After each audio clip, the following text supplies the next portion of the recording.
గీతను బోధిస్తున్నాడు. ఈ లాస్ట్ మాటే ఈ మొత్తంలో ప్రధానమైనది. ఏంటిదా లాస్ట్ మాట? మాయావరణమున్నంతకాలము అట్టి నిశ్చితమైన జ్ఞానం పొందడం అసంభవము. అంటే భౌతిక మాయలు ఉన్నంతకాలము నిశ్చితమైన జ్ఞానము పొందడం అసమం అంట, అసలు పొందలేరు. అయితే అట్టి అజ్ఞానమును తొలగించి శాశ్వతముగా సర్వజీవులకును ఆత్మ వికాసము కలిగించుటకై భగవంతుడు భగవద్గీతను బోధించున్నాడు.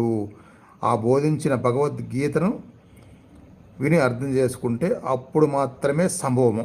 అంత మాయతో కూడుకున్న దాన్ని లేకుండా చేసి జ్ఞానాన్ని పొందడానికి అప్పుడు మాత్రమే సంభవము. భగవద్గీతను అర్థం చేసుకొని వినటము, దాంట్లో సారాంశం మొత్తము అవగాహన అయినప్పుడు మాత్రమే సంభవము అని ఈ మొత్తం సారాంశంలో ప్రధానమైన పాయింట్ అన్నమాట. 17వ శ్లోకము మనం రేపు చెప్పుకుంటాము.